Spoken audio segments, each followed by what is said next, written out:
The following is a presentation of the Missouri Sports Network.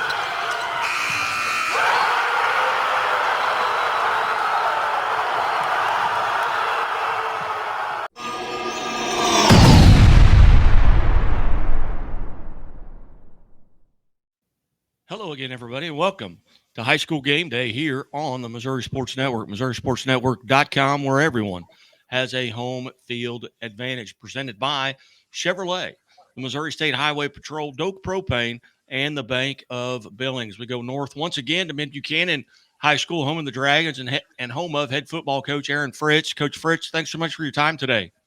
Hey, no problem, man. Thanks for having me. Coach, a tremendous season a year ago, 12-1 on the season. Talk a little bit about what you're having to replace due to graduation, from that class, an outstanding class, I'm sure, and maybe who some of the folks maybe stepping into some of those roles. Yeah, we had to replace a good group of seniors, and there weren't very many of them. There was only 6, but they all did something important for our team and were very crucial to what we were doing. We're losing probably one of the all-time leading tacklers here, somewhere in that category, in Spencer Cunningham. He started for 3 years and played some as a freshman at linebacker. That's a big loss. Ian Waganka lost him. He led us in rushing the last couple years, running back, did a lot of good things. Just good players that played both sides of the ball. Ian played safety. Spencer played some backup running back, so they were kind of a tandem. Good players.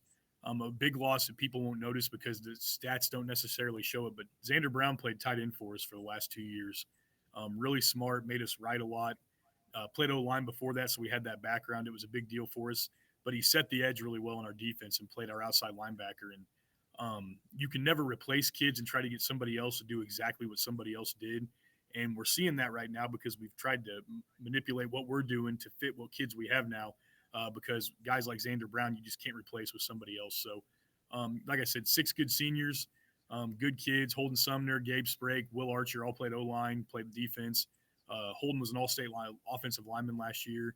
So we're losing good kids. And like I said, you can't replace them. You got to try to plug and play and have the other kids play to their strengths. And we're looking forward to seeing some kids step up this year and seeing what we can do.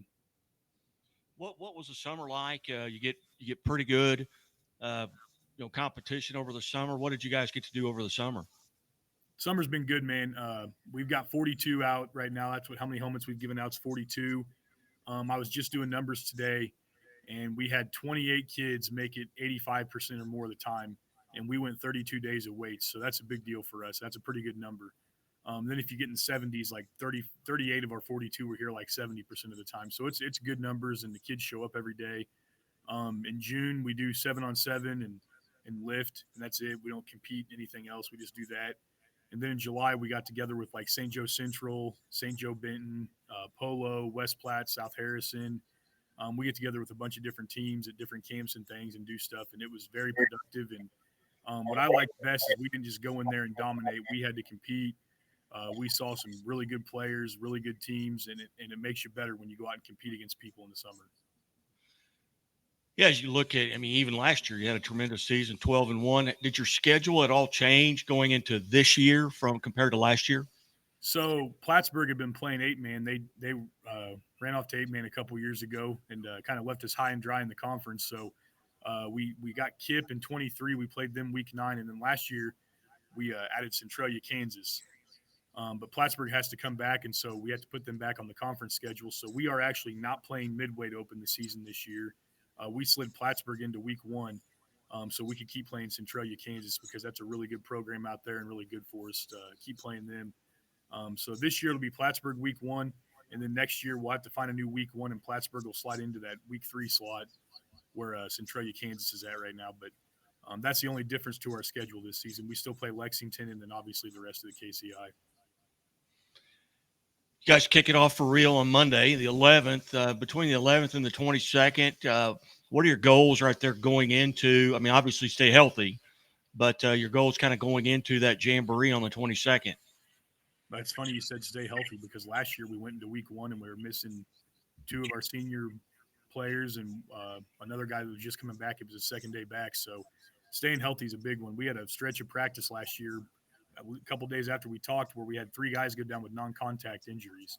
So it was a bad stretch for us. But last year we were older, like from the year before, everybody was back, and I tried to push and get everything in, and I thought that would be smart. And I'll be honest with you, I didn't like it. I didn't like how the kids had a bunch of stuff going on in their brains, and I felt like we were swimming too much. So this year, man, we're taking it slow. We're going 18 teams. I'm still slow and trying to get down and making some. I want people to do.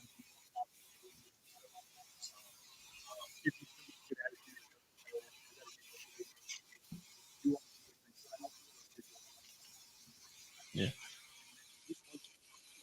Hey, Coach. Yeah. I lost your audio there. I'm not sure what happened there. Can you still hear me? Your audio I can hear you now. But I don't know. Sorry, man. No, that's all right. Can just rephrase that a little bit, or talk a little bit more about that, because your audio cut out there for about 10 seconds. Okay, we're at. You remember what part you want me to go back to? Well, you were talking about kind of dumbing it down a little bit, so to speak, kind of taking it slow. Yep. Okay. Go ahead and go. Yes, sir. Okay. Yeah, we want to keep it concise and keep it short and try to get things in differently. So we're going to shorten up practices this year and try to go faster, even more than we already do.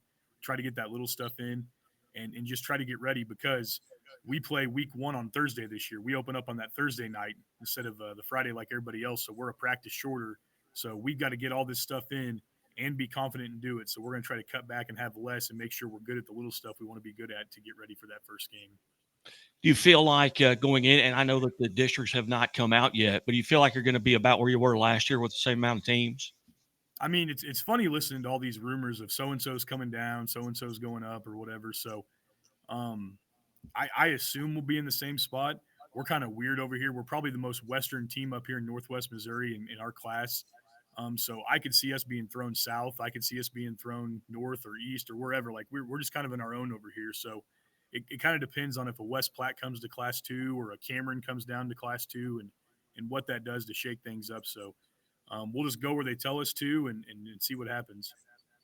As I'm looking at your schedule, you got 5 home games, but that's always good out of 9. Mm-hmm. So you're going to get one more extra home game. Coming into right now, based on what at the end of July with camps and things like that, are you guys relatively healthy here going in to start on Monday? Yeah. I mean, our older guys are. We got some young guys banged up, some from still in the spring, and then we had a kid have a shoulder injury a couple weeks ago, which just was unfortunate, but it's part of it. But I think by Monday we'll all be there. But I'm hoping by a couple weeks down the road we'll have our full 42 and kind of go out and see what happens with that. Again, we're visiting with Mid Buchanan head football coach Aaron Fritz. And Coach, we've got a new rule, and I may have told you this, but in order to be a friend of the show, you have to have made at least 3 appearances. So you are a friend of the show, and we appreciate your loyalty over here over the past couple of years, and got to break some bread with you a few times up there. We'd love to be able to do that again. But, Coach, between now and Monday, what are you doing? Are you just resting? Are you kind of getting geared up? Is this your dead week? I'm sure everybody's on a dead week now. Well, I teach special education, so I get to come back to work early. So I'm at work all this week, Monday through Thursday. So I'm just hanging out at school and getting some stuff done. So when we go back to teacher stuff next week, it won't be as overwhelming for me. So just like everybody else, get to go to work and be at work all the time. Looking forward to it? Every day. Yeah, very good. Well, Coach, as always, I greatly appreciate you being generous with your time. I know it's a busy time of the year and didn't realize you were back at school already. So I do appreciate you being generous with your time, and it was great to catch up with you. And I know we'll do so on Friday Night Live and on our high school football scoreboard show. Hey, you guys get a win. Hey, we'll send you a text and get you on the line, Coach. Hey, I always appreciate it, man. I look forward to seeing you again. Hopefully we can get together soon and have lunch or something and do that. It's been great, man. All right, you bet. Coach, thank you so much. Yes, sir. You're watching the Missouri Sports Network here on MissouriSportsNetwork.com, where everyone has a home field advantage. Back after these words from Great Southern Bank. Leaders know there's no guide to greatness. When everyone else says something can't be done, they know it only hasn't been done yet. True leaders weather the fiercest storms and look deep within themselves to rise above and help others find their way forward. At Great Southern Bank, we're proud to partner with visionaries that help raise the tide for all of us. And when you're ready to bring your vision to life, we'll be right behind you with award-winning support.